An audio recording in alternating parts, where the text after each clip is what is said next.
Donc saison 3, donc on a Stannis qui est défait, affaibli. On a Joffrey au plus haut de sa puissance. Robb Stark qui s'est marié avec une noble du continent de l'Essos, donc qui a rompu. Pas encore, pas encore. Si justement il s'est marié, je sais plus si c'était fin de saison 2 ou début de saison 3. C'est le début de saison 3. Début de saison J'en 3. suis sûr. Donc voilà, donc il se marie avec cette femme.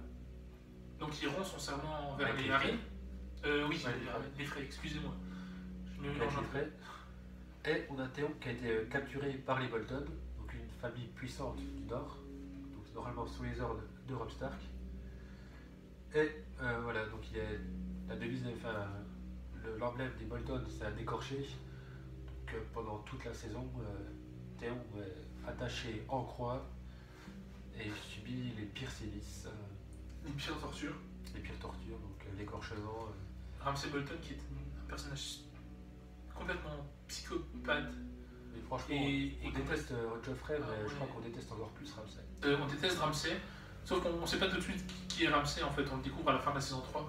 Mais lorsque Joffrey meurt en saison 4, début de saison 4, c'est là où Ramsay passe au niveau élite dans la haine des fans, quoi. Ouais. Avant il y avait Joffrey, maintenant c'est Ramsay. Et ce personnage, enfin voilà, à chaque fois que tu le vois, t'as envie de l'étrangler, quoi. Exactement. Donc que dire sinon. Donc du côté de. Enfin, au départ, on est plutôt content parce qu'en fait que les Bolton aient attrapé Théon parce qu'il a trahi Robb alors que c'est un des personnages qui est quand même bien moi, c'est aimé, mon quoi. personnage préféré. Et voilà. Théon ou Robb? Robb. Robb, ouais, voilà. Donc au début, on est content que Théon se fasse défoncer, quoi. Exactement. Bah, je te propose de faire par arc de personnage. On va faire ok. Au niveau de Daenerys, qu'est-ce qui se passe Alors, à Daenerys, Eos? saison 3. Donc elle est à Essos, dans une petite ville, Kars. Donc voilà. Elle quitte cette ville. Elle va dans la baie des Cerfs. Donc là, il y a 3 grandes villes, Astapor, Yunkai et Méride. Donc elle va à Astapor. Et là, il y a des. Elle veut une armée en fait. Et là, il y a une armée, c'est les Immaculés. Donc il y en a 10 000 de disponibles. Donc c'est des hommes, enfin des eunuques. Donc ils ont été castrés. Entraînés, c'est des machines de guerre, des machines à tuer. Depuis leur plus tendre enfance. Depuis leur plus tendre enfance, voilà, ils ne ressentent pas la douleur. Et ils sont obéissants au possible. Donc voilà, Daenerys, elle dit au gars, je les achète, je te donne un dragon. Le mec il marche. Elle a son. Elle a son armée. Le mec a son dragon. Sauf que le dragon, il se laisse pas faire. Elle dit le fameux mot Dracarys. Le dragon brûle le maître. Elle a son armée et ses dragons. Et voilà, donc fin de la saison 3, Daenerys Et c'est là, en a fait, son armée d'immaculés. et c'est là en fait qu'on voit que Daenerys, depuis le début de la saison, elle voulait pas. Voilà, elle disait moi, je veux pas devenir comme mon père. Je veux faire attention, je veux pas de créer de guerre. Et en fait, on se rend compte au fur et à mesure que en fait, elle a du sang à rien, quoi, et que la violence, elle l'a en elle et qu'elle devient un peu, comment dire, une double personnalité un peu schizophrène, quoi. D'un côté, elle veut pas faire la guerre et dès le moment où on commence à l'énerver, elle part en couille, quoi. C'est ça, exactement ça. Je suis désolé pour la vulgarité, mais c'est ça, quoi. C'est vraiment ça, quoi. Et plus on va avancer dans les saisons, plus on va découvrir sa schizophrénie et sa double personnalité qu'elle a. Voilà pour Daenerys, on peut partir sur Robb, où on finit par plutôt la famille Stark. Bon, on finira par on peut partir sur Jon Snow. On peut partir sur Jon Snow, donc qu'est-ce qui se passe? Jon Snow est au mur, il s'est entraîné pendant toute la saison 2 quasiment. Voilà, saison 1, saison 2, il était au mur, il s'entraîne. Ils sont partis dans le nord chercher les sauvageons, les débusquer, les tuer. Parce que voilà, ils ont marre des petites incursions comme ça. Sauf Donc, que toute la garde de nuit part au nord. Sauf que. eh ben, Jon Snow se fait capturer, enfin Jon Snow capture une sauvageonne qui du coup va finir par retourner en simulation. C'est Ygritte qui va capturer Jon Snow et le ramener au sauvageon. Sauf que les hommes de la garde de nuit ont prêté serment et ils ne peuvent pas donc avoir de relations sexuelles avec des femmes. Sauf que Ygritte et Jon Snow vont tomber amoureux l'un de l'autre. Jon Snow va rompre son serment, avoir une relation avec Ygritte, et Ygritte va lui proposer qu'ils s'en aillent tous les deux vivre leur vie, tout simplement. Jon Snow ne veut pas accepter, c'est à ce moment-là qu'Ygritte va se retourner contre lui et le ramener chez les sauvageons.